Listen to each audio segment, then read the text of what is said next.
Amen. Isang mapagpalang umaga po sa lahat. Hindi po, tayo po ay tatayo. And pwede po ba, habang tayo po ay tumatayo, palakpakan po natin ang ating Panginoon. Come on! For 10 seconds, palakpakan po natin ang ating Panginoon. Hallelujah! Purihin ka, O Diyos! Dakila ka, O Yahweh! At dahil dakila ang ating Panginoon, halina't tayo'y sumamba. Come on!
purihan mo.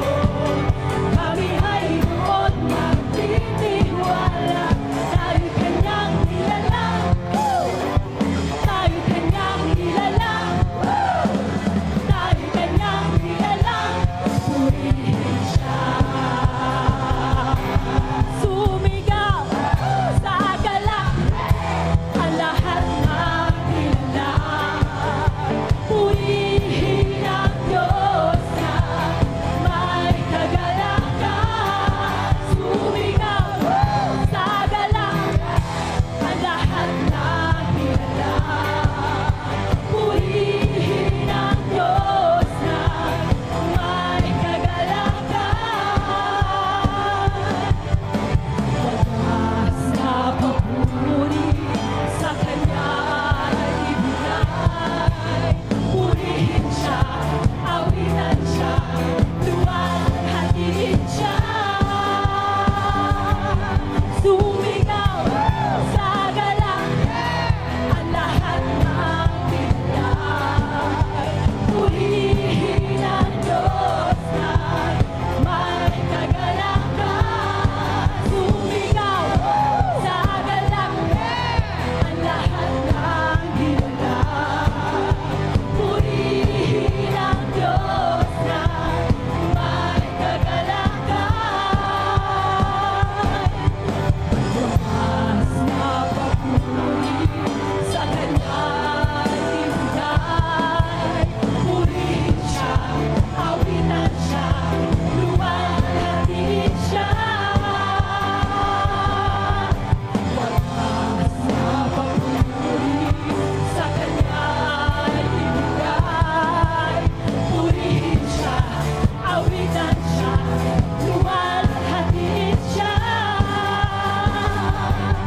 Sumigaw sa galak ang lahat ng nilalang. Purihin ang Diyos na may kagalakan. Sumigaw sa galak ang lahat ng nilalang. Purihin ang Diyos na may kagalakan. Sumigaw sa galak ang lahat ng nilalang. Purihin ang Diyos na may kagalakan. Sumigaw sa galak. Sumigaw sa galak. Sumigaw sa galak. Sumigaw. Hallelujah! Purihin ka, Panginoon! Hallelujah! We praise you, Jesus! Oh, hallelujah, Lord! Dakila ka, Panginoon! Sinasumbakan namin, oh Diyos! Hallelujah! Come on, for 10 seconds! Palakpakan po natin ang ating Panginoon! Hallelujah! Hallelujah, Jesus! Oh, hallelujah, Lord! Hallelujah, Jesus! Tunay nga po, Panginoon, na Lord, kami naghahagalak na purihin ka, O Diyos, dahil Ikaw ay mabuti sa aming buhay, Panginoon. O Panginoon, sino nga bang makakapantay sa'yo? Wala kang katulad, O Diyos. Ikaw na lumikha ng langit at lupa. Ikaw na hari ng mga hari at Diyos ng mga Diyos. Ika'y hindi nagbabago. Wala nang ang hihigit sa iyo, Panginoon. Kaya nararapat lamang na Ikaw ay aming sambahin. Come on, let's sing in the Spirit. Purihin mo, Panginoon. Hallelujah. Purihin ka, O Diyos. Dakila ka. Hallelujah.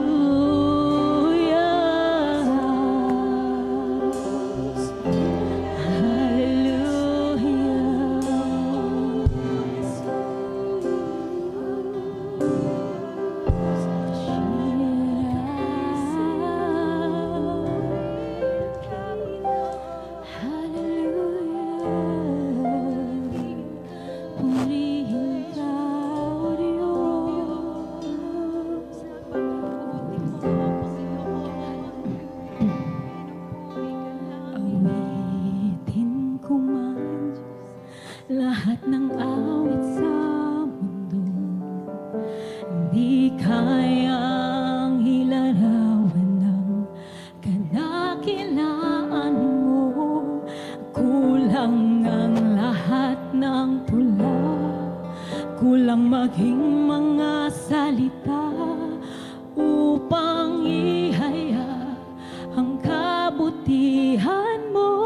Minsan pa ating awitin, awitin ko man lahat ng awit sa mundo, di kayang ilarawan ng kadakilaan mo. Kulang ang lahat ng tula, kulang maging mga salita upang ihaya ang kabutihan mo. Wala kang katulad, wala nang hihigit sa'yo. Wala kang katulad, wala nang papantay sa'yo.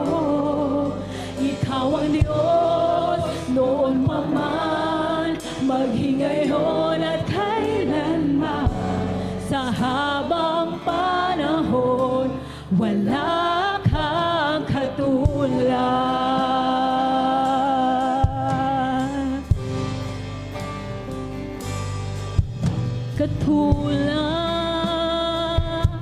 Wala nang hihigit sa'yo. Wala kang katulad, wala nang papantay sa'yo. Ikaw ang Diyos noon pa man, maging ngayon at kailanman. Sa habang panahon, wala kang katulad.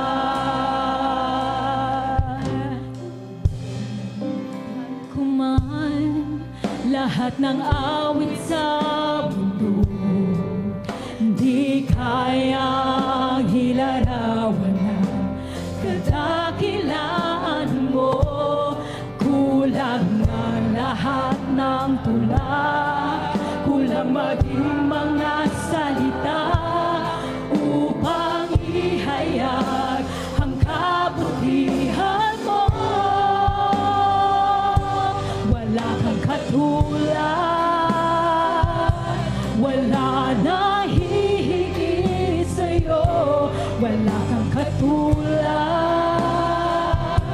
wala nang papantay sa'yo. Ikaw ang Diyos noon pa man, maging ngayon at kailanman. Sa habang panahon, wala kang katulad. Wala kang katulad, wala nang hihigit sa'yo. Wala kang katulad,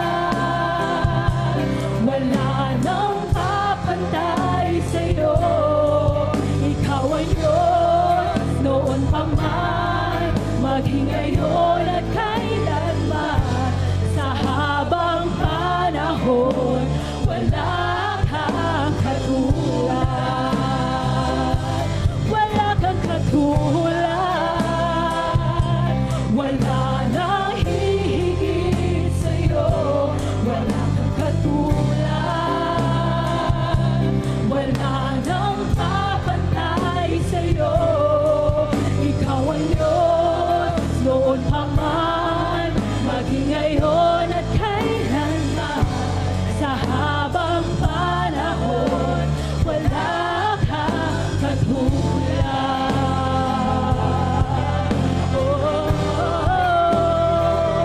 Purihin mo ang Diyos. Hallelujah.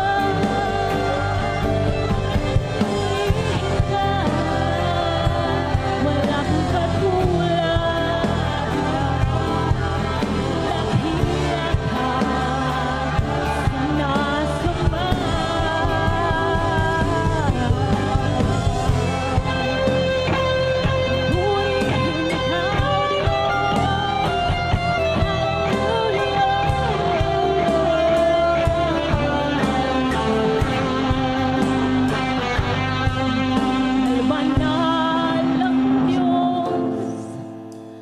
Walang katulad mo, lahat ng tuhod sa iyo ay luluhod.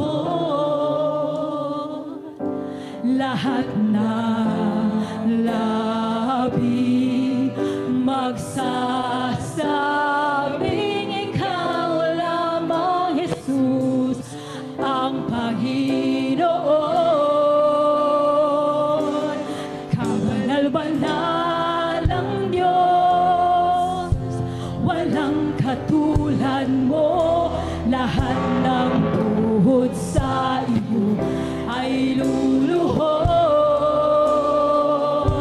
Lahat na labi magsasabing ikaw lamang, Jesus, ang Panginoon. Kabanal-banal ang Diyos, walang katulad mo, lahat ng tuhod sa iyo ay luluhod. Lahat na labi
Sinasamba, sinasamba, dinadakila ka, kabanal-banal ang Diyos. Hallelujah.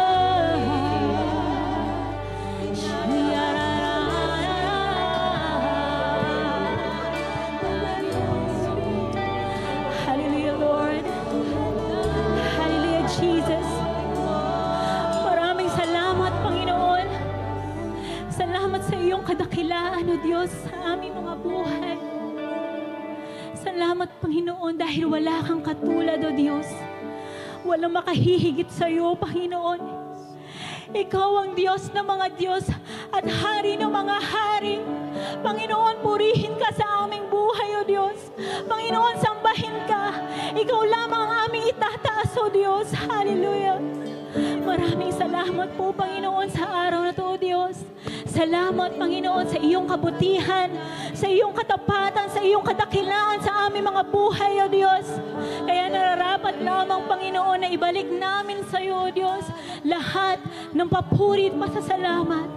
Sa tanging pangalan mo lamang, Jesus, ang lahat ay magsabi ng Amen. Amen. Sige nga po, sabihin mo sa katabi mo, I enjoy worshiping God with you. Amen.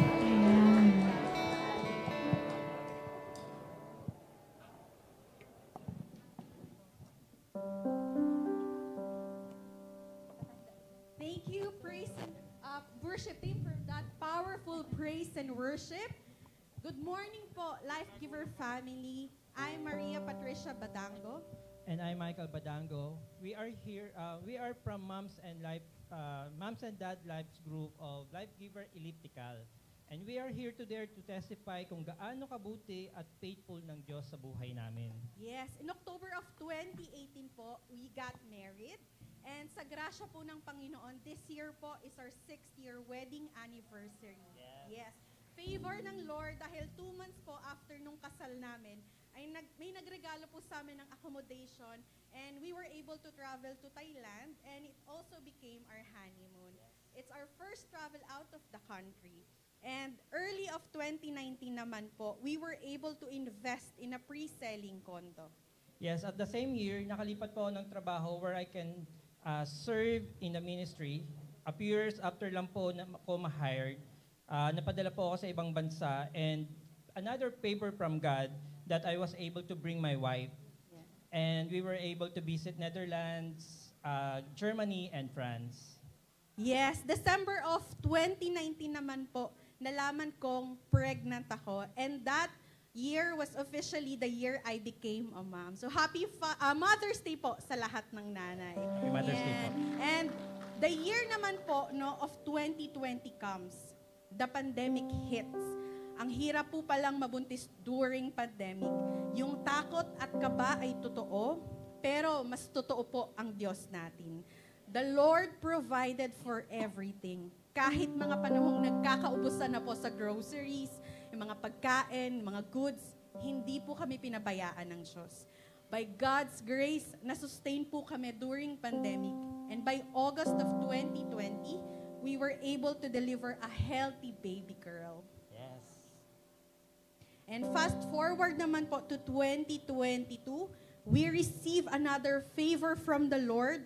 First time po namin makapag-travel with our daughter. Nakapagbakasyon po kami sa Bohol. Yes. Ang saya po magkaroon ng pamilya, pero nandito rin po yung hirap. Yung masarap yung buhay na magkasama po kaming mag-asawa pa lang, pero yung buhay na meron na po kaming anak, yung point as a parents, gusto mong ibigay or i-provide yung lahat ng pangangailangan ng anak mo. Yes, last month po sa Life Giver Elliptical, nagkaroon po kami ng series na super nakarelate po kaming mag-asawa. We wanted to highlight the topic about Zacchaeus, the tax collector. No, we are not a tax collector, but at one point in our life, we became like Zacchaeus. We were currently facing in our finances, challenges in our finances, and ang earnings namin ay halos break-even lang sa mga bills namin. Minsan nga mas lamang pa yung gastusin. As a provider of our family, nabulag ako ng takot. In short, wala na kaming extra for other finances. So, sweldo, tapos bayad bills agad. Yes, ako po ay guilty din. But what I do is to keep on silently praying for my husband. Dahil siya po ang nagfa-finalize ng decision-making namin. Pinag-pray ko kay Lord na bigyan ang asawa ko ng wisdom over our family, over our finances, and I continuously speak blessing over him. And one time during Sunday service, I pray to God. At yung main content ng prayer ko is seeking for rescue and miracles for our family to bless God in our finances. Because I really wanted to be faithful in giving what God's deserve. Even if we want to bless Him more than we could, it is impossible in our current finances or our current situation. After a few weeks, I certain about my prayer. Then one night, nung nag-asa ko ng update sa developer ng condo namin, they told us na yung requirements namin para sa bank loan application namin ay okay na. So I praise God. Then in addition sa update, sinabihan kami ng developer na hindi na namin kailangan magbayad ng any amounts habang hindi pa completed or nati-turn over ang unit sa amin. Ibig sabihin din nito, yung nilalaan naming pambayad sa condo ay hindi na namin kailangan galawin. Which means, pwede namin ito maging extra budget. At the same night, God's reminded me about my prayer, an opportunity to bless Him. So I talked to my wife and shinare ko sa kanya yung message na na-receive ko from God. Yung natatanging extra budget namin ay kailangan naming isurrender sa Kanya. Sinabi ko rin sa kanya, ang prayer ko ay mangusap sa kanya si Lord at bigyan siya ng wisdom towards our finances. Dahil bilang mag-asawa, ang battle ng isa ay battle naming dalawa. But in all honesty, nakaramdam po ako ng takot. Dahil hindi po biro yung amount na isusurrender namin. Pero naalala ko din po yung prayer ko na mangusap si Lord sa husband ko at bigyan siya ng wisdom over our finances. And I know that night, sinasagot na ni Lord ang prayer ko. Kahit sa paningin ko, mukhang nakakatakot yung gagawin namin, pero alam namin na yun ang tamang gawin dahil yun ang tama sa paningin ng Diyos. And so we surrender our finances to God. Yes. At that night, we prayed together. We repented sa naging actions namin towards our finances. We surrendered to Him and decided to offer the portion He is seating in us to offer to His kingdom. And it feels so good. Yes. And at one point in our life, we became like Zacchaeus. But also like Zacchaeus, nagkaroon po kami ng desire magbago towards our situation. Nagkaroon po kami ng change in our situation, especially in our finances. Like Zacchaeus, we responded immediately towards sa pinapagawa ni Lord sa finances namin. Like Zacchaeus, we repented at nagkaroon po kami ng willingness at desire to change. The Lord is a very generous God. Yes, He wants to bless us, but He also wants to fix our hearts first. Yes. It's a matter of our obedience. For sure, we have different reason why sometimes it feels so hard to give the portion to God.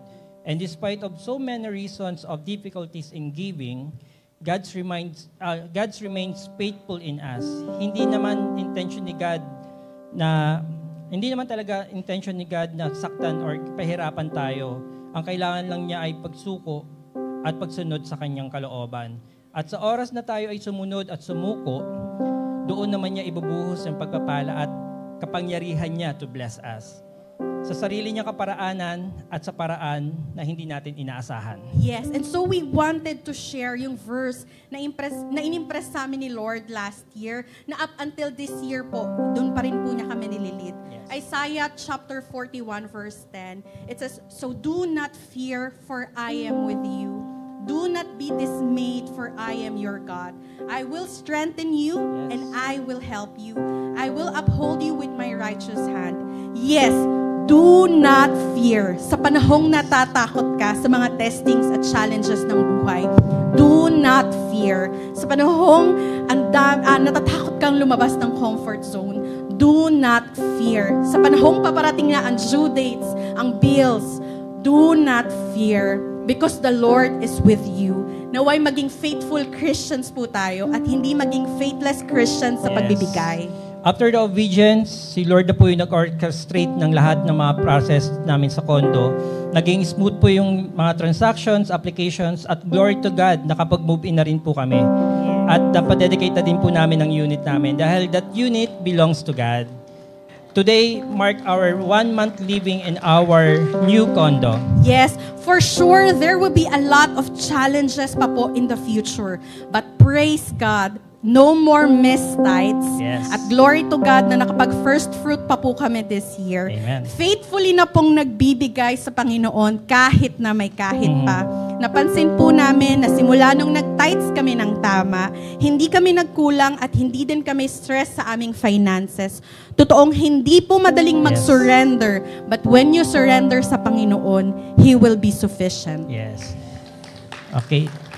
Kami po yung Badango family na binago ng Panginoon at patuloy na binabago ng Panginoon sa aspeto ng pagbibigay. Truly, we all the praises and glory belongs to Him. Are we ready to give? Yes. If yes, let's pray.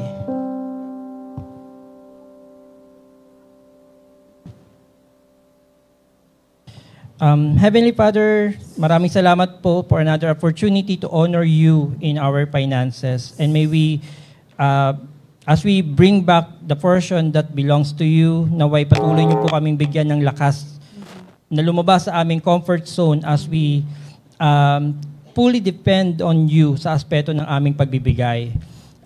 Pagpalain niyo po ang aming ikapo at ibuhos niyo po ang masaganang pagpapala sa bawat isa.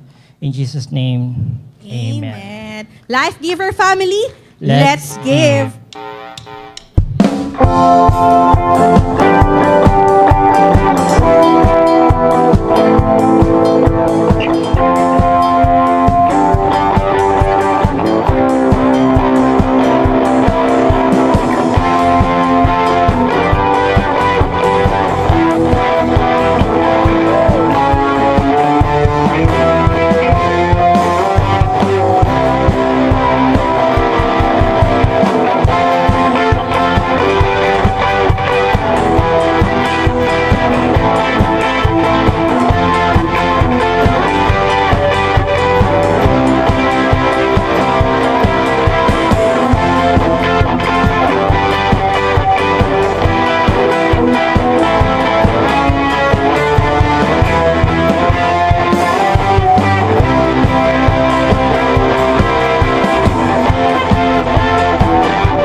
Thank you for carrying me and taking care of me when I was in your womb. Thank you for sacrificing your life just for me to see this world. Thank you for the first kiss and embrace. Thank you for making me smile. Thank you for teaching me how to walk and talk. Thank you for feeding me when I can't eat by myself. Thank you for playing with me. Thank you for sending me to school. Thank you, Mama, for doing the best that you can for me.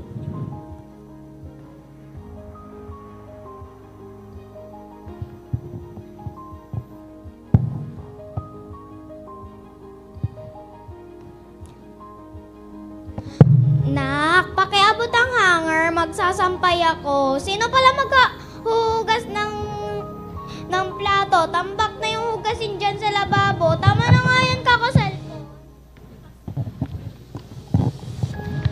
Hello, ma'am. Pasensya na po. Hindi ko pa natatapos yung report na pinapagawa na po. Send ko na lang po mamaya sa email ninyo po. Thank you po.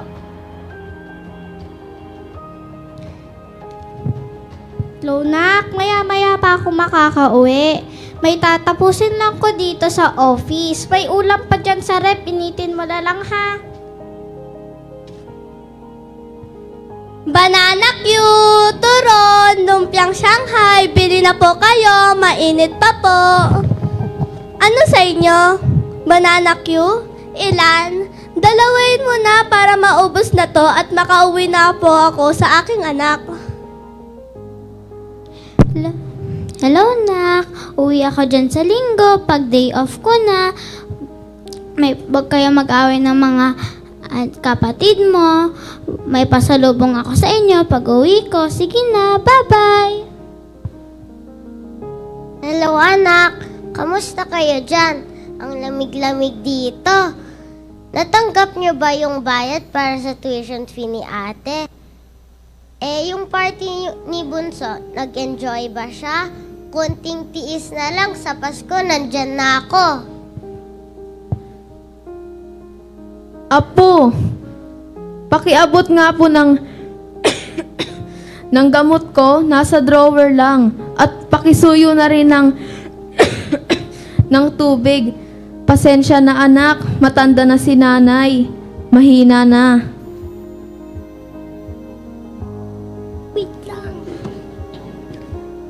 You may fail sometimes, but from there, I will learn.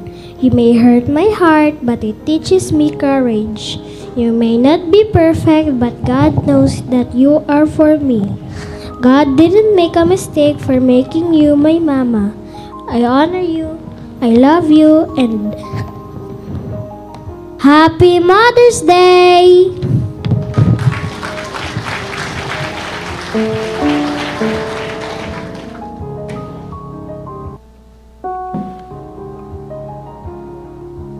We invite all the mothers here to stand up. Hello po! Please accept our token of appreciation as we express our love and honor to all of you po. Once again, Happy Mother's Day po!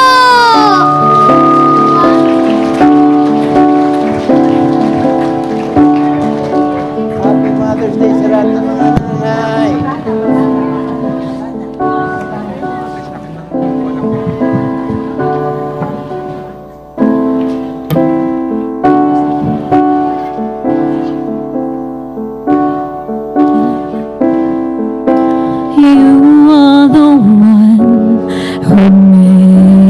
Me happy when everything else turns to gray.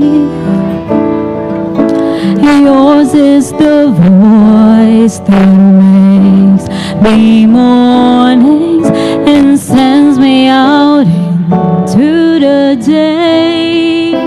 You are the ground that sits quiet, listening to me and all the mad sense I make. You are one of the few things worth remembering. And since it's all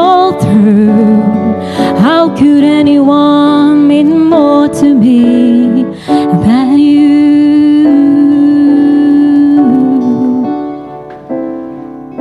Sorry if sometimes I look past you. There's no one beyond your eyes.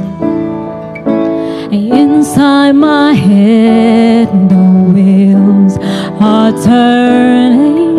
Hey, sometimes I'm not so wise. You are my heart and my soul, my inspiration, just like the old love song goes. You are one of the few things worth remembering. And since it's all through, how could anyone mean more to me than you? Alright, palakpakan naman po natin ang life. Come on, masigabong palakpakan naman dyan para sa ating Life for Kids, no? A very heartwarming presentation. At kung meron kayong katabing nanay, sabi mo nga sa nanay na yan, ang ganda-ganda mo. Napakalusog mo. Sabi mo, kakaibang itsura mo ngayong umagang ito. Ayan, no? Today, we are now celebrating our Mother's Day. Quick trivia lang po. In 1907, May 12, a lady by the name of Annie Jarvis started honoring her mother na naging passed on for their sacrifices. No? So at this moment in time, we would like to invite all the mothers to please stand up again. Yung mga nanay. Come on, mga nanay. Ayan. Tayo po, mga nanay. Pati yung mga mister na parang nanay. Pwede ito. Oh, kung may katabi kayong nanay, pwede ba pakibulong nyo sa kanya yung katabi ninyo, sabihin mo, hulog ka ng langit. Ayan, biyaya ka ng Diyos. And we want to pray for you. You know, in behalf of Life Giver family, we want to let all the mothers know na mahal namin kayo. Amen? So, mothers, can you please raise your hands? At yung ating mga katabi, can you please extend your arms to them as we will pray for you. Bow your heads, put ourselves in the presence of God. Panginoon, inaangat po namin sa inyo ang aming mga dakilang ina ng aming mga tahanan. Sa araw na ito, we want to honor them. We want to glorify them and your life in them. Sa kanilang mga kamay na nagsisilbing, nagtatrabaho sa aming mga tahanan, patuloy niyo po silang bigyan ng ibayong kalakasan. Replenish their strength. Lord, we pray that you will give them good health. Nang sa ganon, walang sakit ang dadapo sa kanila para magampanan ang kanilang pagiging ina ng tahanan at asawa ng kanilang mga kabiyak. Panginoon, pinutupok na po namin ang mga plano ng mga kalaban sa buhay nila. Walang mamamagitan sa kanila at sa iyo, Panginoon. Instead, ang kanilang relasyon po ay mas lalalim dahil sila ay magniningning bilang ilaw ng tahanan katulad ng ilaw mo na hindi nagdidilim. Lord, sa umagang ito, itinataas po namin sila. Punuin niyo po ang puso nila ng kagalakan. Let them feel appreciated, Lord, because we appreciate them. Let them feel loved because we love them. And let them feel blessed because you will continuously bless them.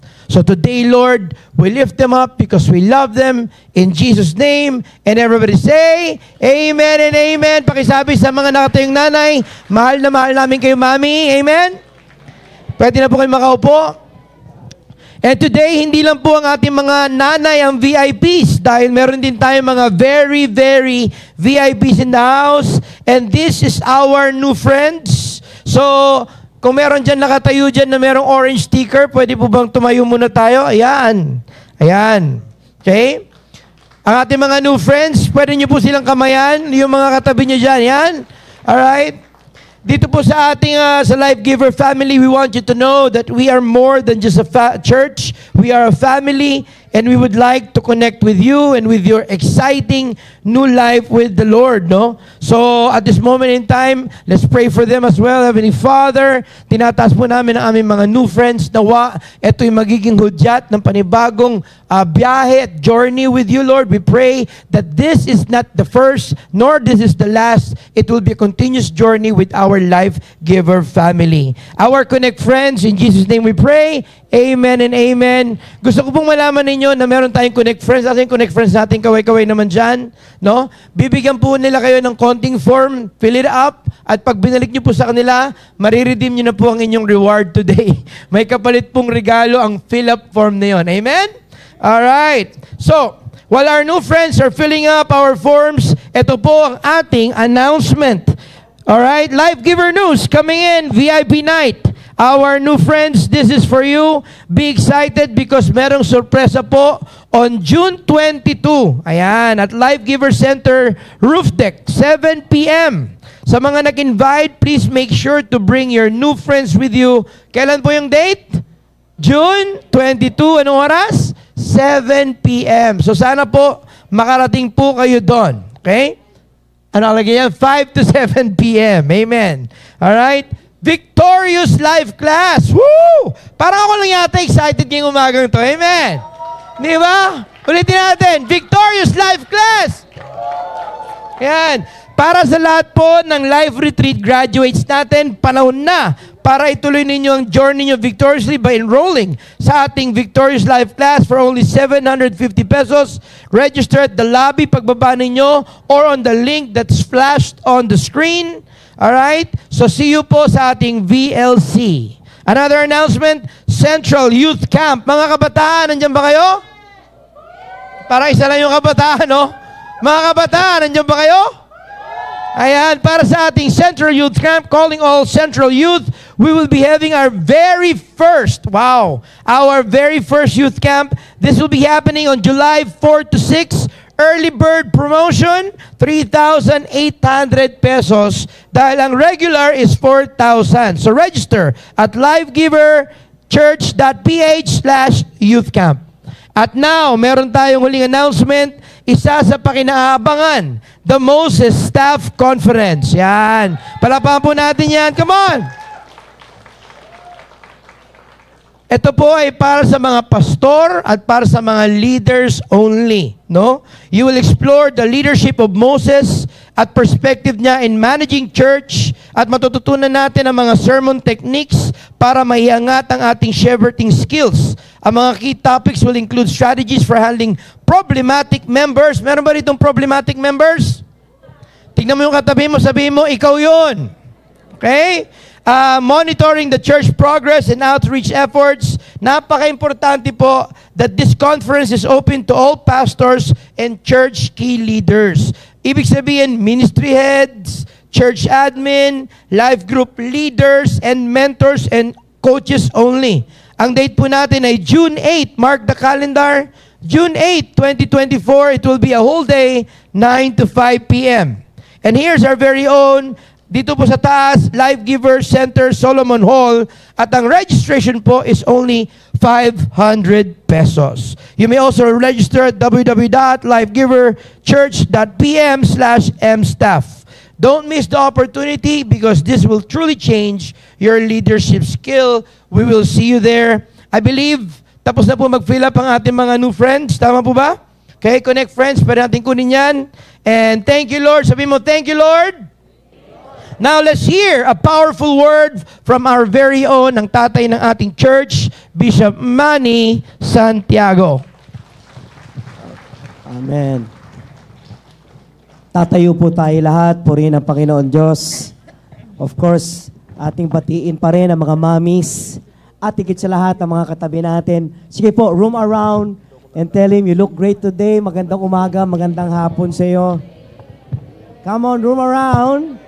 Hawak ng kamay, say hi, say hello.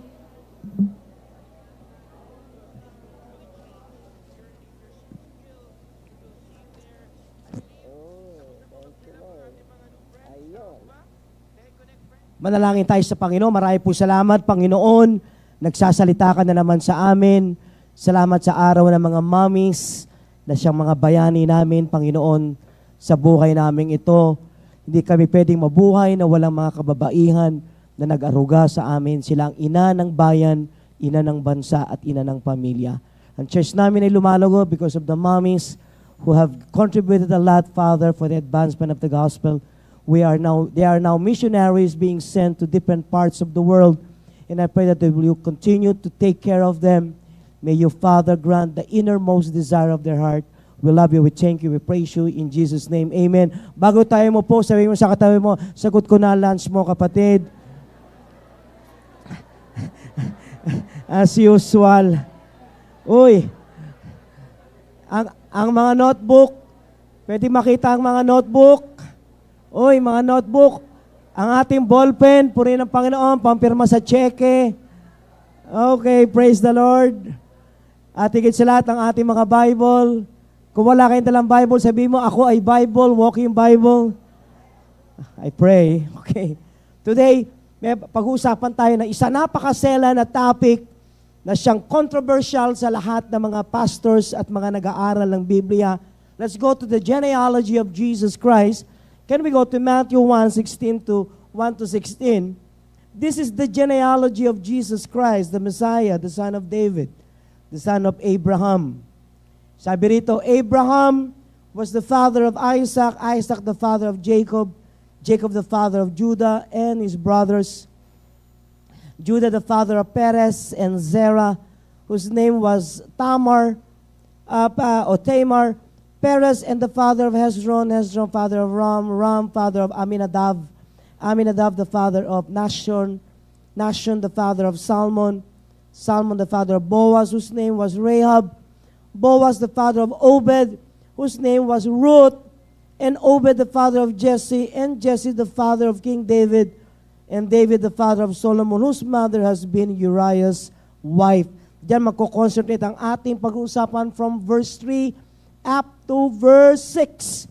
Pero pag tinuloy natin from Solomon down to Josiah, the father of Jeconiah, and his brother, the time of the exile to Babylon. Ayan, nakikita natin yan. Pagkatapos from verse 12, can we go to verse 12? Yan. From verse 12, bumaba hanggang verse 16, mula sa exile ng Babylon from Jeconiah, nilista ang lahat ng mga tatay ng ating Panginoong Kristo hanggang sa huling-huli ay ibinaksak na o ibinaba na ang ating Panginoon. Can we go to verse 16? And sabi, and Jacob the father of Joseph, the husband of Mary, and Mary was the mother of Jesus, who is called the Messiah. So diyan pinakita ni Matthew brilliantly kung paano niya nakolekta ang pinakamainam na family tree ng ating Panginoon na matitrace natin mula kay nino? Kay Abraham. Okay? So si Jesus ba ay lehitimong anak ni Abraham? Yes. At si Jesus din po ba ay lehitimong galing kay David? The answer also is yes. At siya po ba ang linya ng mga hari mula kay Judah? The answer then is yes. So yan ang ating pag-uusapan. Kaya lang, kakaiba sapagkat may konting, can we use the word twist? Kasi sa kwento ng genealogy ng ating Panginoon, ay may kakaiba ang Matthew. Di ba si Matthew ganyan machuchuwa kayo kay Matthew kasi meron siyang presentation na kakaiba at ipinakita ang genealogy nga kay Christ. Pero unusual ang presentation ni Matthew dahil sa appearances ng 4 na babae. Unusual sa presentation ng family tree, ang presentation ng mga babae. Pero ang may unusual na presentation si Matthew ay ang paglalagay ng mga babae na hindi dapat sana na ilagay dito. Yan. At pwede, mataas ang risk, na baka makasira ng credential ng ating Panginoon. Kasi maganda na He came from his father Abraham. Tapos makita natin, Isaac, Jacob, okay yung kagandang linya yun. Pagkatapos pumunta na ngayon siya kay Judah, good din yun. Because kay Judah binigay ang scepter, o ang basto ng hari, okay din yun, good ako. At ipinakita rin kay David.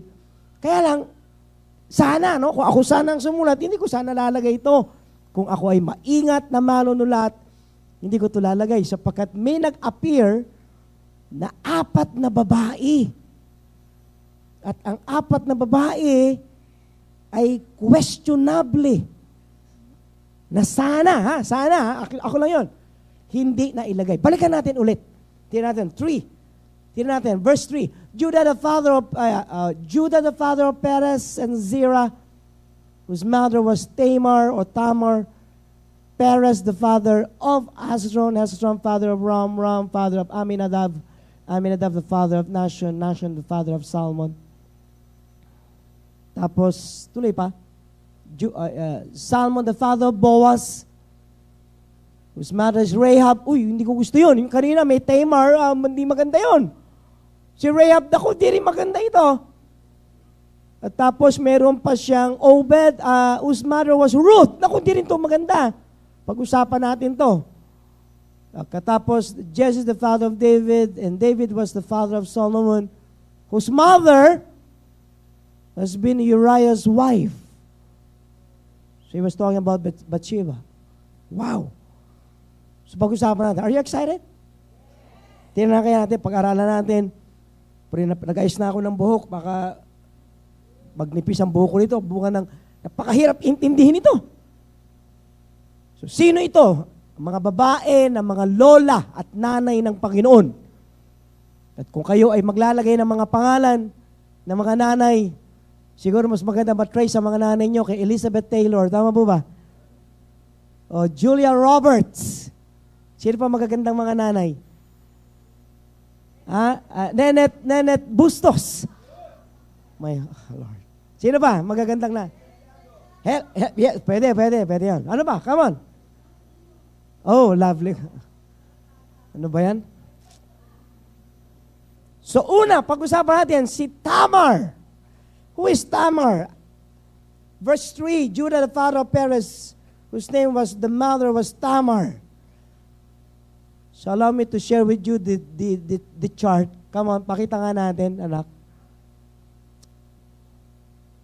Yan, that's the family tree of Christ. So his great-grandfather Judah was married to Tamar. Tapos Salmon, his great-grandfather was married to Rahab. David, tapos Boaz, Ruth, tapos David, Bathsheba. Mabigat ito. Sino ang mga ito? So the question is, sino si Tamar o Tamar? Sino itong babae na ito? Can we go to Genesis 38, purihin ng Panginoon? Makikita natin ang kwento nitong babae na to. Sino ito? Sabi rito, hindi ko na papasahin kasi mahaba eh. Verse 1, ayan, at that time Judah left his brother, went down to stay with a man, Adullam, named Hira. There si Judah ay nakapag-asawa ng isang Kanaanita by the name of Shua. So napangasawa niya ang babae na ito, at pagkatapos siya mapangasawa ay nagkaroon sila ng anak. At sinabi ko sino ang mga anak. If you go to verse 3, si pagkatapos nanganak ulit, itong si Shua, ang naging anak ay si Onan. Pagkatapos ang isang anak ulit nila ay isang lalaki by the name of, tingnan natin, sige. Next verse, okay. Ayan, what's the name? Yun, Shua. Okay? Shua. So, 3 anak. Ang problema, if you go to verse 2, ayon sa kwento ng narrative ni Moses, itong ay masamang anak ni Judah.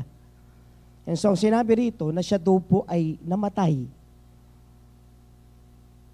Tapos, so sa mga kapatid, ang naging kanilang kostumbre ay kung hindi nagkaanak yung unang-unang anak, ibibigay yung babae sa pangalawang lalaki. And so binigay kay Onan. At if you go to verse 6, may ginawa si Onan, if you go to verse 8, na tinatapon niya ang kanyang similya sa actual sexual or intercourse kay Tamar sa lupa. Galit na galit si Lord. Hindi magkakaanak. So ginawa ng Panginoon, ayon sa scripture, kinuha na rin itong si Onan. So pinatay in verse 10. Yung pangatlo ay si Sheila. Ang problema, si Sheila bata. So hindi pwedeng mapakasal. Ibig sabihin, ang sabi ngayon ni Judah sa kanya, ganito na lang, Tamar, umuwi ka na muna sa nanay mo sapagkat hihintayin pa natin lumaki yung pangatlong bata. Kailangan na mapapangasawa mo yan. Ang problema, si Tamar, hindi umuwi ng bahay nila. Ang ginawa, sumama pa rin doon sa kanyang biyena. At kung titingnan niya, si Sheila, hindi siya, matatagalan siya, abutin siya ng probably 10, 14 years. May edad na rin siya. So nakaisip siya ng isang scheme. And if you go to verse 18, she acted as a prostitute to a certain place. Nagtumambay siya ron. At ang target niya ngayon ay masipingan ang kanyang biyenan. Si Judah. So ang ginawa ni Judah, namatay naman ang kanyang asawa na siguro. So anong ginawa na ngayon niya? Nasipingan niya. Ang pambayad niya siya na ay isang kambing. Okay? If you go to 16:17, for a payment of a live goat. Pero hindi interesado, siyempre, yung kanyang manugang na nag-a-act bilang isang shrine prostitute. So, ang ginawa nito, hindi na. Kung wala munang kambing, edi ang ginawa sa kanya, ay hiningan siya ng isang tatak o seal ng pagiging herds, ng pagiging farmer, o whatever, kung ano man itong seal nito. Pangalawa, hiningan siya ng cord at hiningan siya ng staff. Bilang katibayan. At saka kung sakali, i-deliver niya yung kambing, ibayad niya doon sa prostitute. If you go to verse 18. Pagkatapos noon, if you go to verse 18 nga, she became pregnant. Ayun o. Sabi niya, what pledge should I give you? Sabi niya, your silks, cord, the staff in your hand. She answers, so gave them to her, slept with her, and she became pregnant by him. So nabuntis ito. So nabuntis, ginawa ni Judah, verse 20, pinadala na yung kanyang bayad. Pero kailangan makuha niya ulit yung 3 binigay niya bilang guarantee na babayaran niya o deposit. Verse 20, meanwhile Judah sent a young goat, back to 20 anak. So Judah sent a young goat by his friend, the Adullamite, in order to get the pledge back from the woman, but he did not find her. So nung pinuntahan, sabi niya, sir, wala na ho dun yung prostitute. Talaga? As a matter of fact, nalaman din nila na wala palang prostitute doon o walang shrine prostitute doon sa lugar na yun. So nagtaka nga si Judah, sino yung nakasiping ko nung gabi? Ayan. Can we go to verse 24? About 3 months later, Judah was told, biglang sumabog ang kwento sa loob ng kanyang community na sabi niya, Judah, yung iyong manugang ay natagpuang buntis. And so siya ay guilty ng prostitution and as a result, siya ngayon ay buntis nga. So ang ginabi ni Judah, ilabas siya sapagkat kailangan siyang sunugin. Sapagkat ang usapan namin, hintayin niya yung anak ko para mapangasawa niya sapagkat yun lang ang paraan. If you go to verse 25, so peligro si Tamar sapagkat papatayin siya, pero dahil because she acted wisely. If you go to verse 25, and she was being brought out, he sent a message to her father-in-law, papanalabas na, papatayin na rin siya.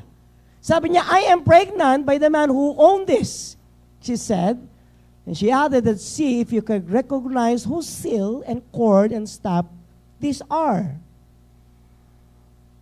At nung ipinakita yung 3 bagay na hawak ni Tamar, verse 26, nagulat si Judah sapagkat ang nagalaw pala niya ay ang kanyang sariling manugang. Paano niya ngayon papatayin? Tama ba? At tingnan niyo po, ang comment ni Judah. Can we go to verse 26? Judah recognized them. Ay, akin niya na. Sabi niya na, and she is more, sabi niya ito, she is more than righteous than I. And since I wouldn't give her to my son Sheila and did not sleep with her again. So the story was about what? So dito makikita natin na ang lola ni Jesus ay naging prostitute. Pangalawa, ang lola ng Panginoon, yung unang-unang listahan, ay naging guilty of incest. Kinukonsider na incest pa rin yun eh. Bawal po yun eh. Okay? At ang lola ng ating Panginoon ay nag-act din bilang immoral. So, paano ko i-include sa linya ng genealogy ni Jesus ang isang babae na hindi pwedeng isama o walang worth para ilinya sa malinis na dugo ng ating Panginoong Jesucristo. So Tamar was a great-grandmother of the Lord Jesus Christ, but she was again guilty of incest, immorality, prostitution. Besides, he was clearly stated in the Bible as a Gentile. At ang Gentile, sino sila? Mamaya sasagutin ko kung sino ang Gentile. Kaya makikita natin na in-include ng Panginoon itong babae ito sa kanyang family tree. And I don't think na natural instinct ni Matthew na i-include siya, but through the divine guidance of the Holy Spirit, while Matthew was writing all the genealogy of Jesus Christ, ang ginawa niya, nilagay niya si Tamar, kasi bagamat siya ay guilty ng 3 napakalalaking kasalanan, ay makikita pa rin na siya ay in-include ng Panginoon dahil sa awa at pagmamahal ng ating Panginoon Diyos sa mga babaeng minsan hindi dapat isama sa kaharian ng ating Panginoon. Palakpakan natin ang ating Panginoon. A prostitute, an immoral, and a Gentile. Can we go to number 2, Rahab? She was a harlot. Rahab was also a Canaanite. Itong Canaanite na to were hated so much by the nation of God, Israel. As a matter of fact, that yung hate na yan comes from God kasi talaga napaka-nakakatakot ang Canaanita. She was known as the one who told lies, kept the spies in her house. And all she had to do was just hang a scarlet robe para ipakita na she will be spared para ng panahong iraransakin na. Kaya nung wawasakin ng Jericho, tingnan niyo po ito, tatagalogin ko na lang. Joshua chapter 6:17. Sabi rito, kailangan wasakin ng buong city at ang lahat nandoon bilang offering kay Lord. Liban kay Rahab na prostitute at ang buong pamilya niya lang ang ililigtas. Kasi tinulungan niya ang mga tiktik o spies natin. Sa mga kapatid, may bilin. Sapagat nung panahon na lulusubin na ng bansang Israel, ang unang-unang city, unang-unang syudad na siyang pinaka-gate ng Kanaan, getting Jericho means getting the whole Canaan. Pag hindi nila nakuha ang Jericho, uwian na ulit, balik sa Egypt kasi wala kang makukuha. Pag natalo mo si Jericho, matatalo mo ang bansa, pero pag hindi mo natalo ang Jericho, uwian na. In order matalo niya ang Jericho, importante ang role nitong babae na ito. Kasi kung hindi nito pinatuloy yung mga tiktik na pinadala nila Moses at maging nila Joshua rather, hindi sila mananalo sapagkat ang Jericho ay masyadong fortified. Binlano talaga nila na maging malakas ang Jericho at hindi ito basta-basta babaksak. If you remember na hindi ito bumaksak sa pamamagitan ng human endeavor, ang mismo ang Diyos at ang banal na Espiritu ang nagpabaksak sa pader na pagkakapal-kapal ng Jericho. Joshua chapter 6:22. Kaya sabi ni Joshua, listen carefully, ano ang bilin ni Joshua? Ang sabi niya, sinabi ni Joshua sa 2 lalaki nag-spy, tandaan nyo, nangako tayo na ililigtas nyo si Rahab at ang pamilya niya at ilalabas nyo. Pumunta nga sila sa bahay ni Rahab at ilalabas siya kasama ng mga magulang niya, kapatid ang mga alipin, pati ang mga kamag-anak niya, dinala sila sa lahat, lahat ng ligtas na lugar, malapit sa camp ng mga Israelita. At matapos sinunog ng mga sundalong Israelita ang buong city at ang lahat na nandun, except sa mga gamit na gawa sa gold, silver, and bronze na bakal. At nilagay nila ang mga ito sa kabangyaman ng Panginoon o ni Lord.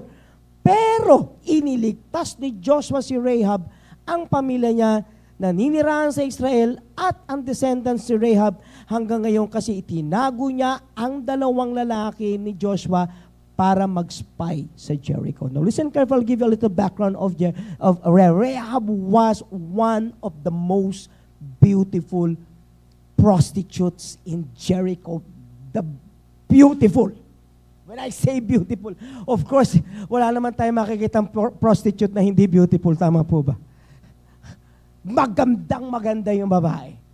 Kaya lang, purihin ng Panginoon, out of dito sa Jericho, ang Jericho rin ay guilty ng divination. kung may isang bagay na hindi ko gagawin, mag-iwan ng tao, whether babae, lalaki, bata, matanda, except dito kay Rahab. Why? And if you remember, pagdating ng Hebrews 11, inilista si Rahab bilang isa sa line-up ng mga Hall of Famers sa faith. Sapagkat ikinonsider ng writer ng Hebrews na itong babae na ito ay kalinya ng pananampalataya kasama nila Noah ni Abraham at maging ng malalaking mama ng lumang tipan. So paano naisama ito sa Hall of Famer ng Hebrews 11? Kasi ang pananampalataya niya ay exemplary, bagamat siya ay may maruming dugo ng Kanaanita at may maruming pananampalataya sa maling Diyos.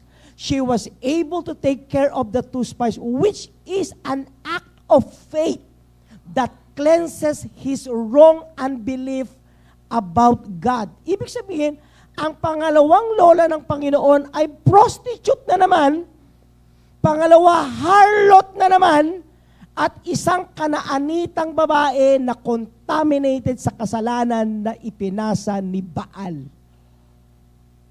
Kukuha ba ako ng ganong lola? Yes, ang ginawa ng Panginoon, isinama si Rahab sa line-up ng mga lola at ng mga ina ng ating Panginoong Kristo.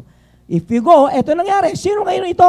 Itong babae na ito, napangasawa niya yung isa sa spies. Can we show them the picture? Ayan.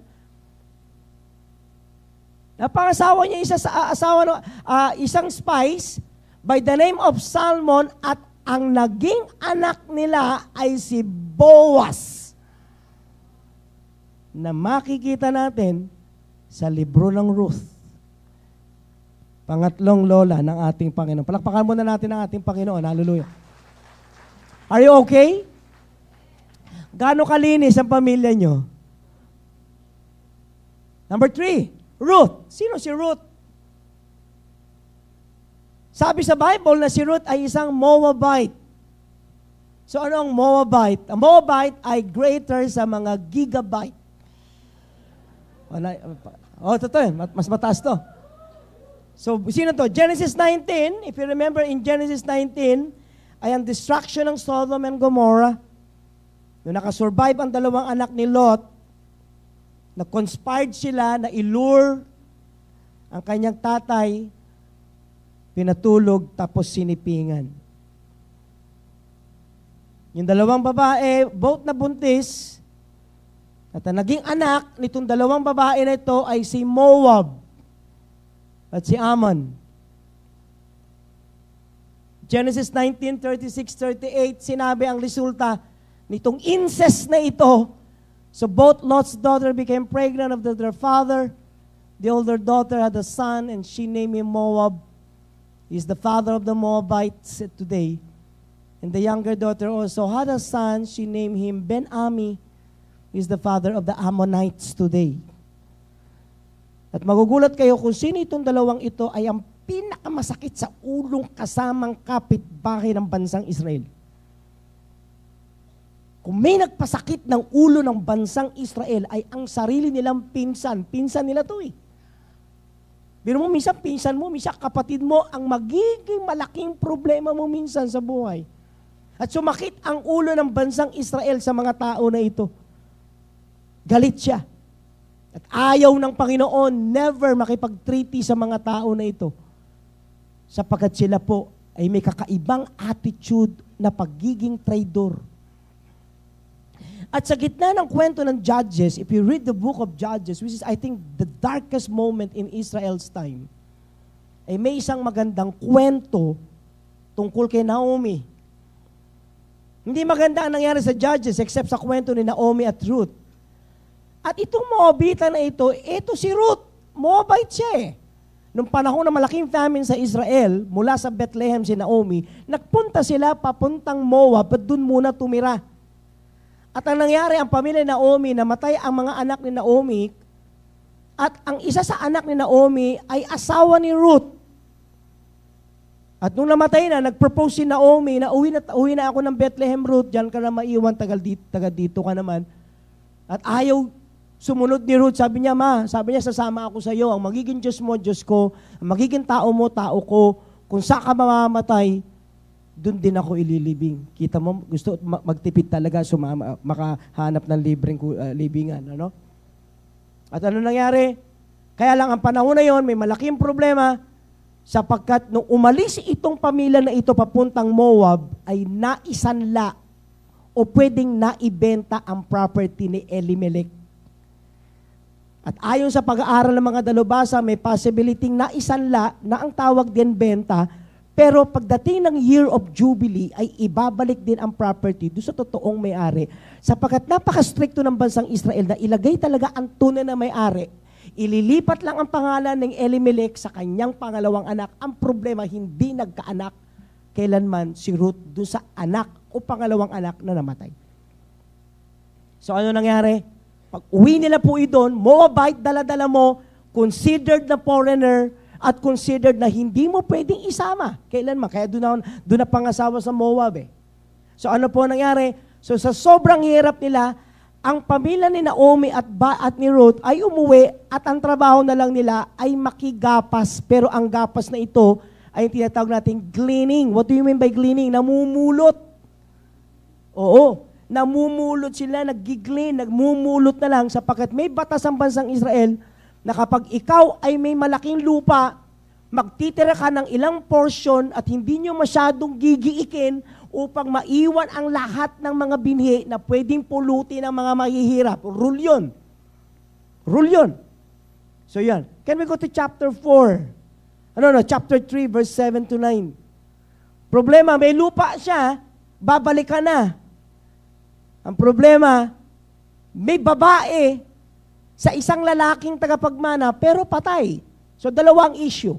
Kumain ng pupulutin, pangalawa, iligtas yung lupa ni Elimelech at ni Naomi, na property ni Naomi.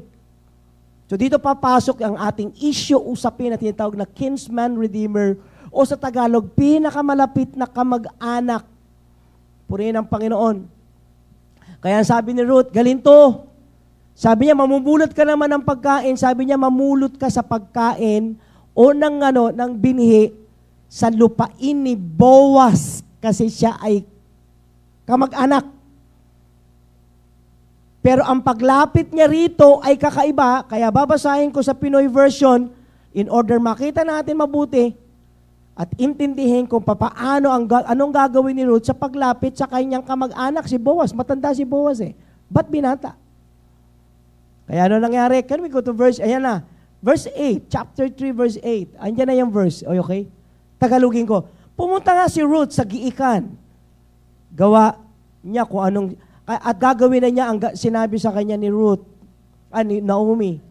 Masaya si Boaz matapos kumain at uminom. Ilang sandali pa, pumunta na siya sa tabi ng harvest ng barley para mahiga at matulog doon. So pagkatapos kumain ni Boaz, ang ginawa niya siguro, lumapit na ganyan, sa giikan, andyan yung mga palay o trigo, ayan na, natulog na ganyan. Ayan, natulog na ganyan, pag ganyan. Ang paa ay magagapang mo. Sabi ni Naomi sa kanya, Ruth, gapangin mo yung paa. Hawakan mo. Sa panahon natin sa Pilipinas, pag ginapang ang paa, anong ibig sabihin nun? Ginapang ang paa. Sa Pilipinas. Ha? Momolestyahin. Tama? Tama ba yun? Ginapang ang paa mo, inahawakan, inaamoy, anong gagawin? Chinachansingan ka na, may nagpapahiwatig. Sinasabi ng babae, game po ako. Game ka na ba? Opo. Ayan, game na. Tama? Mali po. Hindi nyo po pwedeng apply ang Filipino setting dito. Sapagkat ang ginagawa po niya ay pagmamakaawa. Dalawa ang issue. Una, bigyan sila ng pagkain. Pangalawa, iligtas yung lupa. Sapagkat nung bumalik yung mag-ina, alam nilang may lupa dun ng mag-ina na kailangang iligtas sa isang taong nagsanla o binenta na mababawi lang sa loob ng 50 taon sa year of Jubilee. Ang tagal. Patay na yung dalawa, hindi pa naliligtas yung lupa. Tama ba? So, ginapang ni Ruth. Mga Ruth, gapangin nyo ang paanan ng Panginoong Hesukristo. Andiyan ba kayo? So wag yung iintindihin. Ang Biblia sa Filipino setting, hindi nyo maiintindihan. Tama ba? Mali. Mamamali ka. So tuloy natin, ayun na, nung lumapit na si Ruth, maingat, okay, asa na ako? Gustong-gusto ko to, pero mali pala iniisip ko rito, okay? Dahan-dahan naman lumapit si Ruth, inangat niya ang cover ng paa ni Boaz, ayun, nilabas na yung paa, nakahiga sa paanan nito, na maghahating gabi, nagising si Boaz, nagulat siya nung makita niya, may babae pala na sa paanan niya. Nagtanong siya, sino ka? Sumagot ang babae, si Ruth po ako, ang servant niyo. Isa kayong malapit na kamag-anak na may responsibilidad pong tulungan kami. Alam naman po niyo ang kwento. Sana, ganda nitong Pinoy version, pakasalan niyo po ako. Wow! Mga kapatid, lumapit na niyo sa inyo ang palay, ano pong gagawin niyo? Tutukain ko na, tama po ba? Pero aniisip ko, kung ang palay ay lumalapit sa iyo, hindi palay yun. Tao yun, tama ba? Lumalapit eh. So ano po na ginawa na niya? Ayan na. Tinan niyo po ang sagot ni Boaz. Sumagot si Boaz, ay iha, i-bless ka sana ng Lord. At sa ginawa mong ito, lalo mong pinakita ang loyalty mo sa pamilya. Kaya dun sa unang ginawa mo sa biyenan mo, alam niya, mabait ka. Hindi ka pumili sa mga kabataang lalaki, mayaman man o mahirap. Don't worry, Ruth. Gagawin ko ang gusto mong mangyari. Alam ng lahat na isa kang mabuting babae. Totoo na malapit nyo akong kamag-anak. Kaya lang may problema tayo. Meron pang mas malapit sa akin. Hindi ako. Wow! Pero, bukas na bukas din, pupuntahan ko siya. At kung sakaling ialok ko ang hinihingi mong tulong at tumanggi siya, ako mismo ang magpapakasal sa iyo. Wow! Sa gitna ng kwento ng madilim na judges, ng punong-puno ng iyakan at kasalanan, ay may isang kwentong natatangi tungkol sa pag-ibig na nilagay ng Diyos sa puso ni Boaz upang iligtas. So ano tong lupa? Ay, may lupa si Boaz, makukuha niya. Hindi ho, tutuloy po natin ang kwento. So nung umaga na, gumayak na ngayon si Boaz. At paggayak niya, pumunta si Boaz sa gate ng pagpasok ng bayan at umupo na ron. At mamaya-maya dumaan siya. Chapter 4, anak. Chapter 4, verse 1. At dumaan at tinukoy niya na. Okay? Dumaan, yung tinutukoy niyang pinakamalapit na kamag-anak ni Elimelech. Ito yung pinakamalapit na kamag-anak. Dumating na, ayan na. Tinawag niya ito, pinsan, halika, maupo ka. Upo ka rito. May sasabihin ako sa iyo. Lumapit na nga ito kay Boaz sa tumupo, tapos tumawag pa si Boaz ng 10 lalaki, all leaders ng bayan, na niyaya niya umupo din. Tapos sinabi ni Boaz sa kamag-anak niya, bumalik na si Naomi galing ng Moab. At gusto niyang ibenta yung bukid, iligtas sa kamag-anak nating si Elimelech. Sayang ang lupa. Palagay ko, dapat mo itong malaman kasi ikaw yung unang-unang karapat dapat bumili. Bilin mo ito sa harapan ng nakaupong witnesses dito. Mag-decide ka na bilin mo. Kung hindi naman, sabihin mo para ako na ang bibili. Kasi ikaw ang unang may karapatan ng pagbili. Kasi ikaw ang unang malapit. Sumagot ang lalaki, ay sige, bibiling ko. Tapos sabi ni Boaz, once na binili mo yung lupa ni Naomi, dapat pakasalan mo rin si Ruth na isang taga-Moab para magstay ang lupa sa pangalan nung namatay. Aba, kakaiba pala itong lupa na ito. Kung ako si Kinsman Redeemer, binili ko ito, hindi mailalagay ang pangalan ko sa lupa. Mananatili sa pangalan ni Elimelech. Sumagot yung businessman na Hudyo, sandali lang, talo ako dyan. Una, talo ako na hindi akin ang lupa. Pangalawa, may bit-bit pang babae, ayoko. Baka, Moabita, ayoko. Andiyan ba kayo? Ano marinig niya ito ng kamag-anak niya? Ganun ba? Hindi ko nagagamitin ng karapatan ko. Gusto mo, ayoko. Ikaw na lang. O ganito, sabi niyang ganun, kung ayaw mo, di ako ang bibili. Ibig sabihin, sino si Boaz? Ano ang kanyang role dito? Sa Bible, si Boaz ay isang tipo o type o prefigure ni Jesus Christ na very selfless, na iintindihin ang cost ng isang tao at ang kanilang future kumpara sa kanyang buhay o future niya. He was a very selfless person. Boaz represents our Lord Jesus Christ during that time. Because Jesus is a kinsman redeemer. Malapit na kamag-anak. Andiyan ba kayo? So sabi niya, sige, bibilin ko. O galin to. Para mabili yan, bigay mo sa akin ang sandalyas mo, magpalitan tayo, sapagkat nung araw, ang deed of absolute sale, ang pirmahan, hindi deed of absolute sale contract, kundi pag-iwan ng sandalyas. Ibig sabihin, amin na yung sandalyas mo, ako ang bibili, at ako mismo ang magpapakasal sa babaeng Moabita na anak ni Naomi. Andiyan ba kayo? Sino ang pangatlong lola ng Panginoong si Kristo? Ang isang Moabite. Isang babae na hindi karapat-dapat kailanman sa kaharian ng Panginoon. At tingnan niyo po paano pinresent. Purihin ng Panginoon Diyos. Can we go to verse 17, anak? Sino kayo siya? Okay? Sino si Ruth? So Boaz took Ruth. She became his wife. When he made love to her, the Lord enabled her to conceive. She gave birth to a son. The woman said to Naomi, praise be to the Lord whose day has not left you without a guardian redeemer. May he become famous throughout the land. 6:15. He will renew your life. 16. Then Naomi took the child in her arms and cared for her. The woman living there said, Naomi has a son. And they named him Obed. He was the father of Jesse. Sino si Jesse?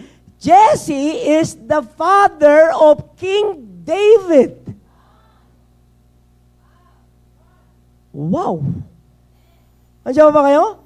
Isang Moabite, isang Hentil, isang bansa na pinanganak mula sa isang makasalanang karumal-dumal na bansa na walang ginawa kundi saktan ang bansang Israel will be, di ba? One of the daughters will be included in the line of the great King, Savior, our Lord, the Messiah, Jesus Christ.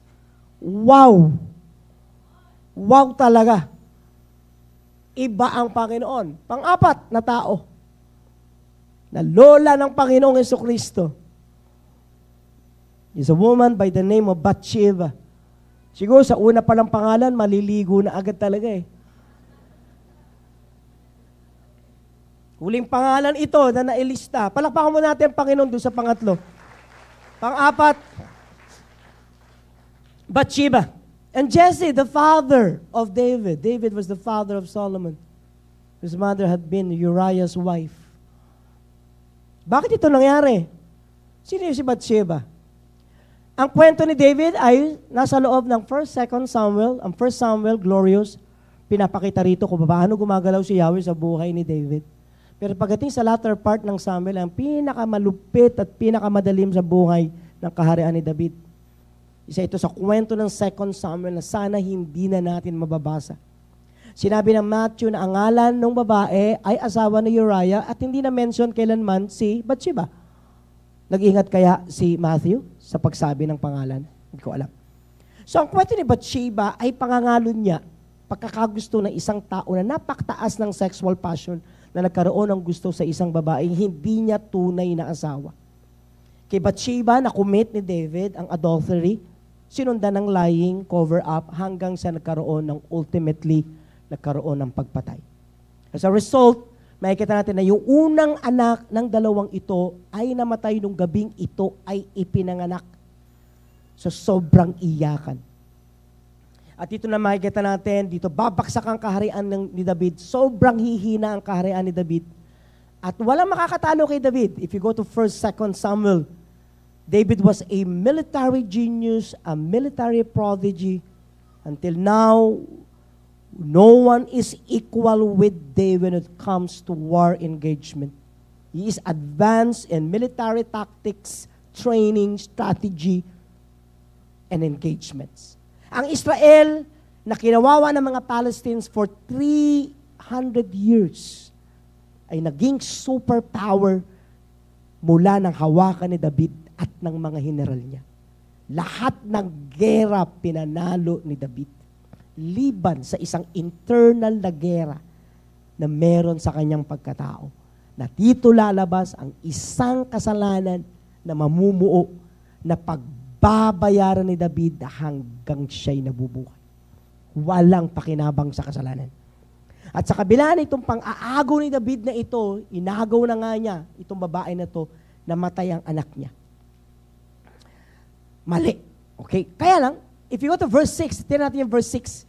And Jesse, the father of King David, David was the father of Solomon, whose mother has been Uriah's wife. Okay? Ibig sabihin, hindi talaga doon sa unang anak ni Bathsheba at ni David lalabas ang Panginoon. Never. Kaya namatay yun eh. Ilalabas ang Panginoon sa pamamagitan ng pangalawang anak by the name of Solomon, which means peace, the son of peace. At alam ba ninyo na ang pagkaka-install ni Solomon sa kanyang murang edad bilang hari ay dahil sa talino at husay ni Bathsheba bilang isang mabuti at bilang isang mahusay na nanay. Okay? Matthew 1:17-16. Tingnan natin mabuti. Ito ang line-up na nangyari. Solomon, the father of Rehoboam. Rehoboam, the father of Abijah. Abijah, the father of Asa. Asa, the father of Jehoshaphat. Jehoshaphat, the father of Joram. Joram, Uzziah. Uzziah, Jotham. Jotham, Ahaz. Ahaz, Hezekiah. Tapos, pag binaba mo pa yan, okay, Hezekiah, the father of Manasseh. Manasseh, Ammon. Ammon, Josiah. Josiah, the father of Jeconiah, and his brother the time of the exile to Babylon. Pagdating sa Babylon, pababa, hanggang lumabas ang ating Panginoon. Yan po ang itsura. So, ibig sabihin, si Bathsheba ay isang babae na hinulog ng isang lalaki sa pagkakasala. Actually, hindi naman talaga deliberately kasalanan ni Bathsheba. Si David, ang may pakana nito, itong buong gulo na ito, ay dahil sa kanyang abilidad i-maneuver, i-manipulate ang kanyang kaharian, at ang manipulation nito ay ginawa niya sa isang napakatahimik na tahanan.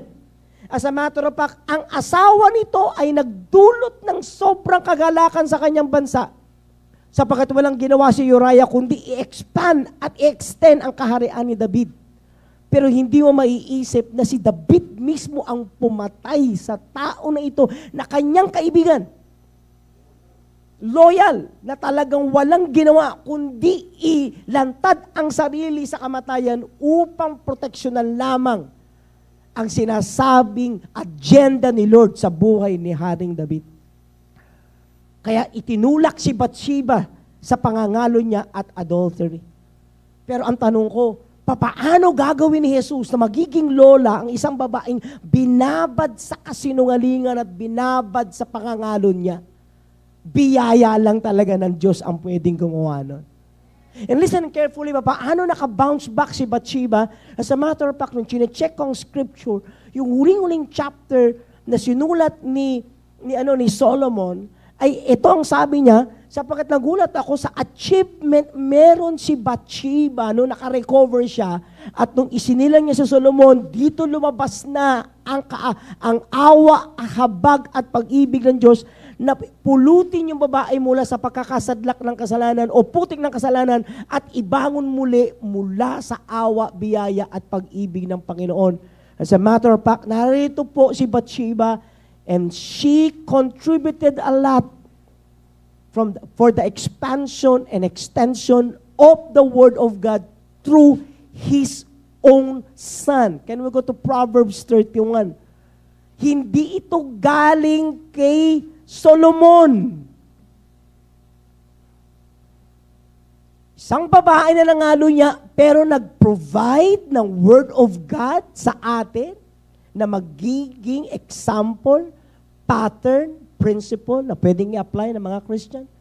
Sabi niya, Proverbs 31, 1-9, the saying of King Lemuel, an inspired utterance, his mother taught him. Verse 2, 3, 4, 5, 6, 7, 8, 9 are words of God. Sang galing? Sang kinuha ni Solomon? Galing daw sa nanay niya. Question, sino ang nanay niya? Ang nanay niya ay si Bathsheba. Si Lemuel ay code name ni King Solomon. Siya yan. So the saying of King Lemuel, an inspired utterance, his mother taught him. Tingnan po, sabi niya, these are the words of God. Sabi niya, listen my son. Listen my son, the son of my womb. Listen my son, the answer to my prayers. Do not spend your strength on women, your vigor on those who ruin kings. Winarning ka na siya. Go. For not for kings, it is not for kings, Lemuel. It is not for kings to drink wine, not for rulers to crave beer, lest their drink forget what has been decreed, deprive all oppressed of their rights. Let beer be for those who are perishing, wine for those who are in anguish. Let them drink, forget their poverty, and remember their misery no more. Speak up for those who cannot speak for themselves, for the rights of all who are destitute. 9. Speak up, judge fairly. Defend the rights of the poor and the needy. Bilin na nanay niya word of God through the divine inspiration of the Holy Spirit, the leading of the Holy Spirit in the life of Bathsheba, even though he was succumbed by adultery, di ba? He was perished by adultery. Makikita natin dito na he led his son, anak, maghahari ka, ito ang gawin mo, umalis ka sa alak. Pangalawa, ipagtanggol mo ang mahihirap at maghukom ka at mag-judge fairly ng tama upang madala mo ang kaharian ng Diyos sa mga mahihirap at ang mahihirap sa kaharian ng Diyos.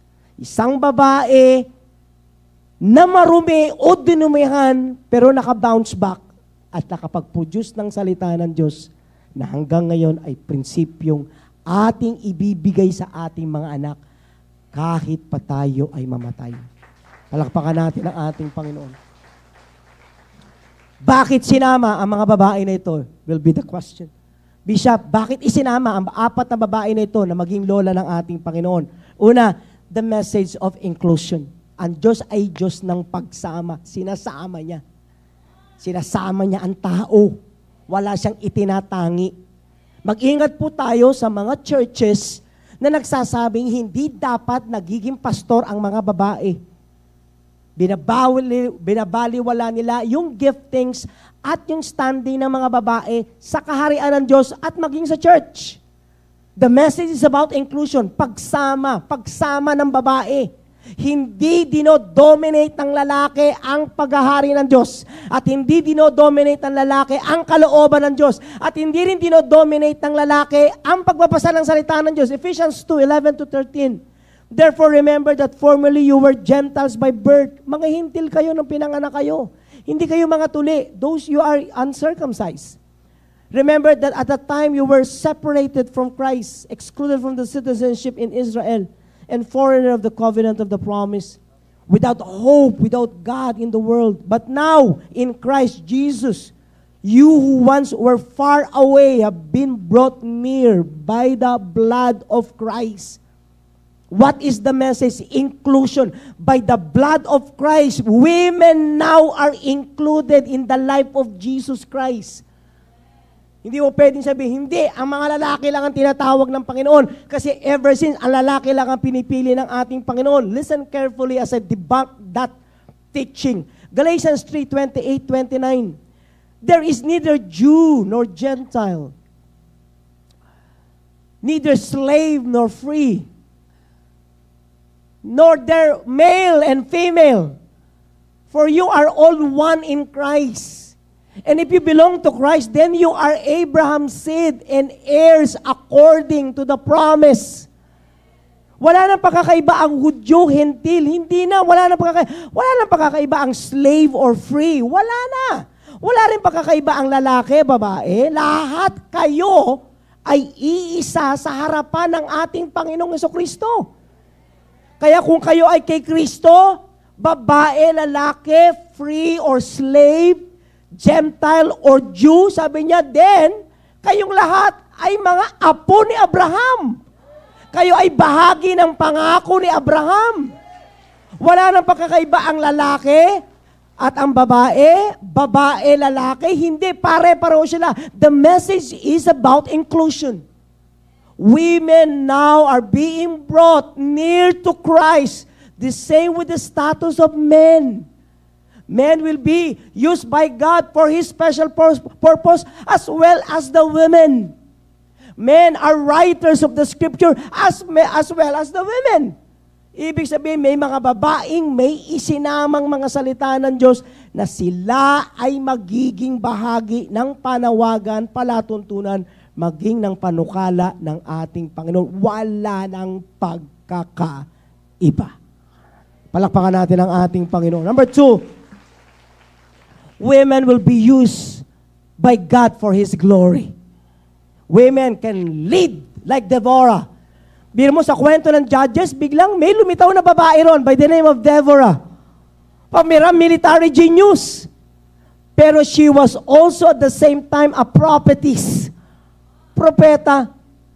Purihin ng Panginoon. So women can lead like Deborah. Women can contribute a lot for the completion of the Scripture. Tinan po niyo ito, Luke chapter 1, 46-56.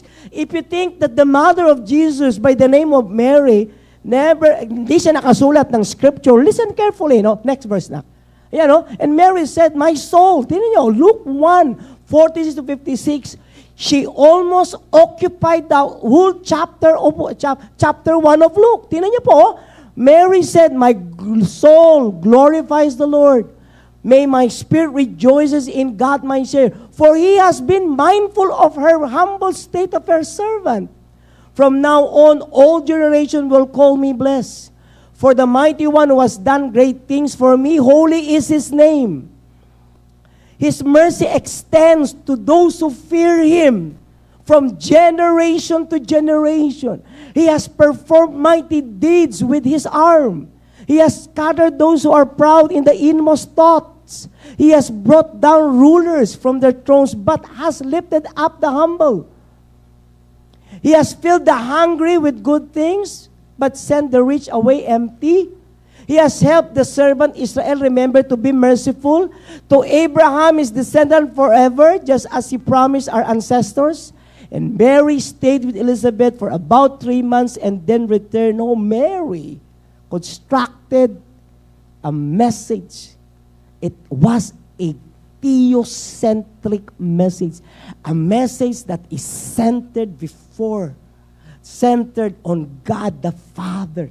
Yung panukala, plano, kalooban, sovereignty of God. Pinaliwanag ni Mary na ang kabuuan ng bata sa kanyang tiyan ay bunga ng panawagan at gawa ng kabay ng Diyos na buhay. Sino may sabi na walang dignidad ang babae?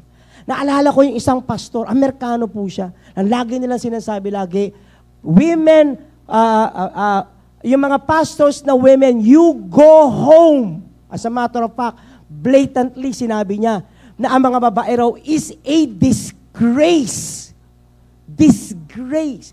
If a woman daw is preaching the gospel or preaching the message of God, she is a disgrace. Brothers and sisters, I don't think that women are a disgrace in the kingdom of God. Never. In Life Giver, tingnan niyo mo mabuti, karamihan ng pastor dito, babae. Andiyan ba kayo? In my 42 years in the ministry, wala ako nakitang babaeng pastor na nalaglag. Wala akong babae na nakitang babaeng pastor na nag-immorality. Nag-shopping, yes. Immorality, wala. Nag-shopping, yes po. Ang dami po. Rampantly, ginagawa ho nila yan. Pero in my 42 years in the ministry, wala ho akong nakitang babae na nahulog sa pagkakasala. Alam mo sino lahat na nakita ko? na nahulog sa kasalanan? Lalaking pastor. Ang sagot itong pastor na ito, he is an American pastor, keep on telling in his Facebook account that women daw in the ministry, it is a disgrace to God's kingdom. Sorry po, sir.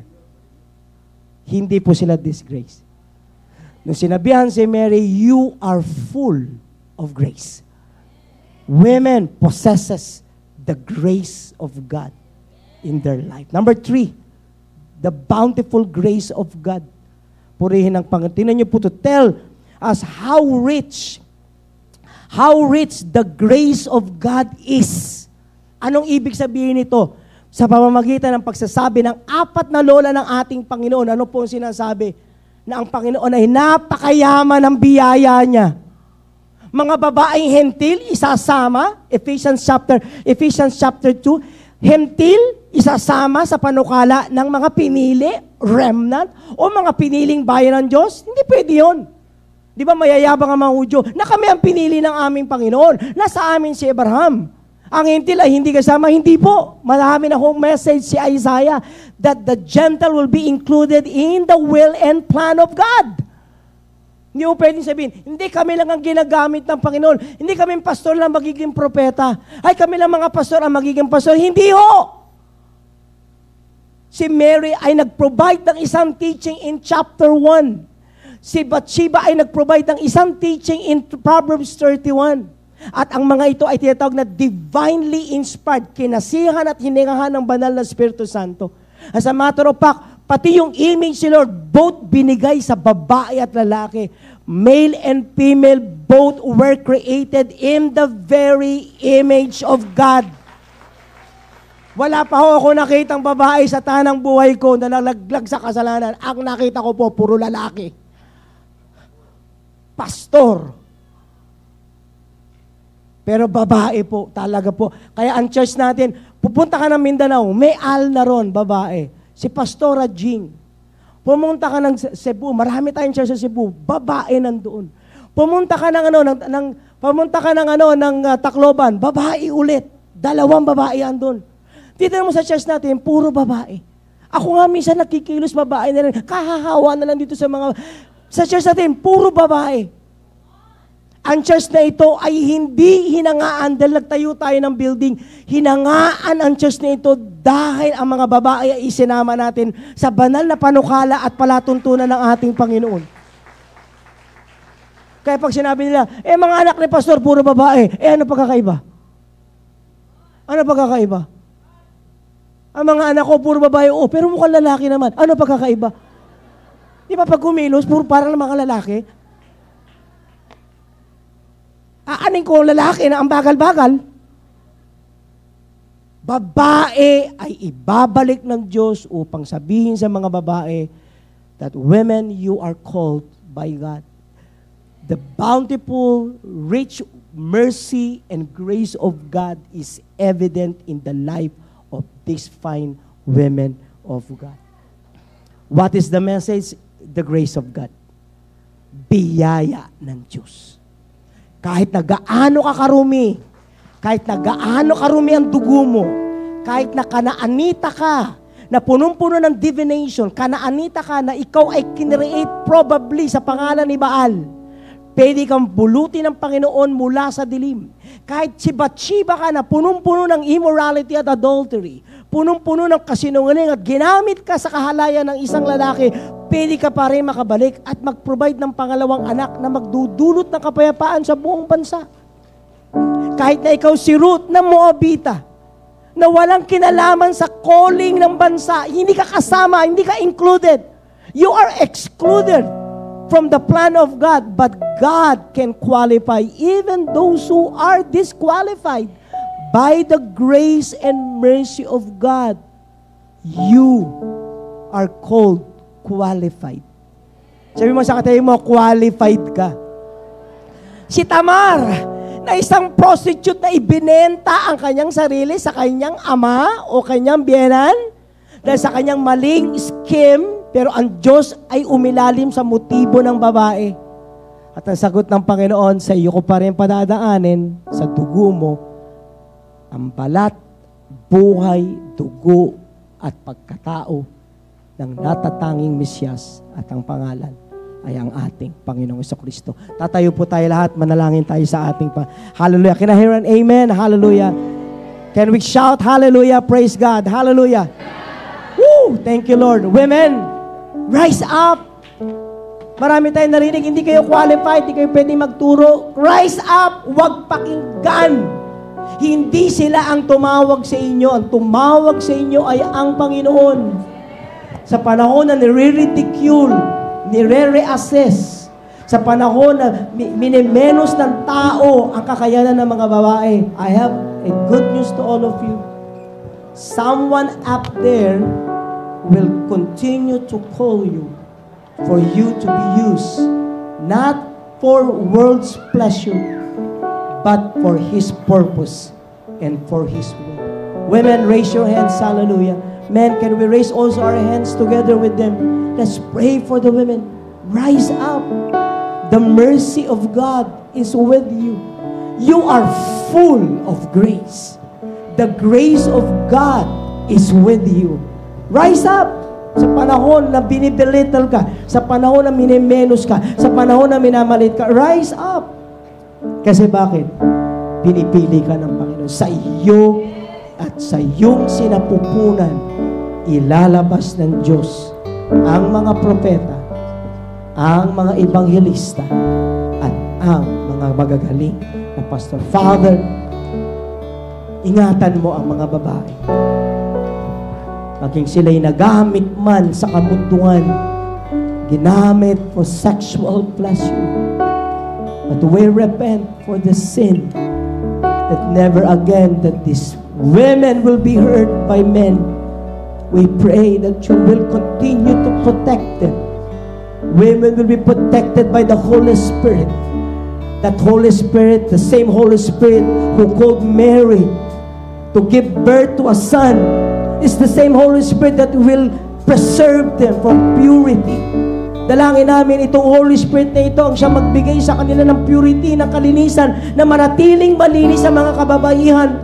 Patuloy na magluwal ng mga bata na magiging manggagawa ng Diyos.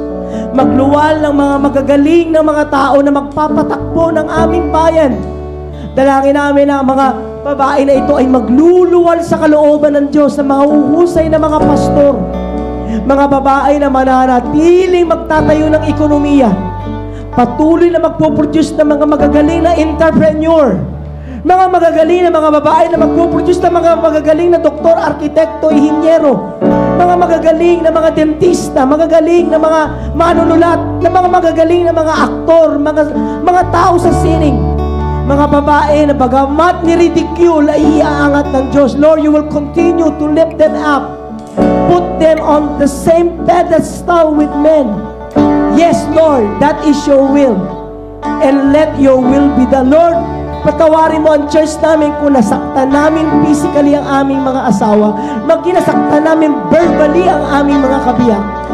Dalangin namin, Panginoon, na patuloy na pa-preserve ng church na ito ang dignidad ng pagmamahal sa mga kababaihan. Hindi lang sa panahon ng araw ng mga kababaihan, kundi maging sa susunod pang panahon, that we will like, Lord God, na kami magiging katulad ng Geneva, ng panahon ni Calvin, na nagbigay ng mahusay at conducive na bansa, isang bansang nagmamahal sa cause at sa karapatan ng mga kababaihan. I pray, may you bless them, Father. May you make their womb fruitful. May they produce kings and priests.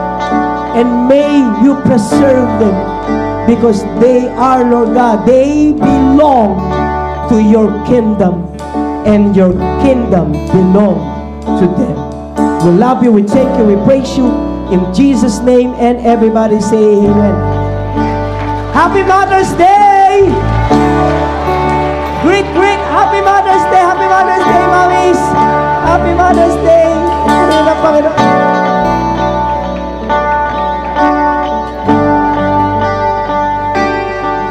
Taas ang kamay, purihin ang Panginoon.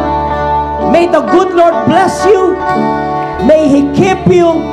May He continue to shower you with His blessing and favor.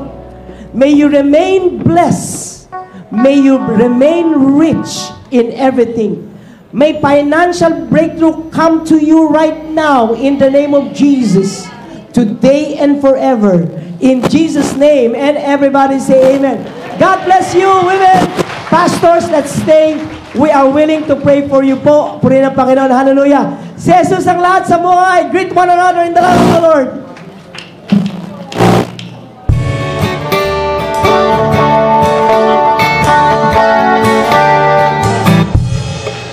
Si Jesus ang lahat sa buhay, kung kaya may saya, may saya.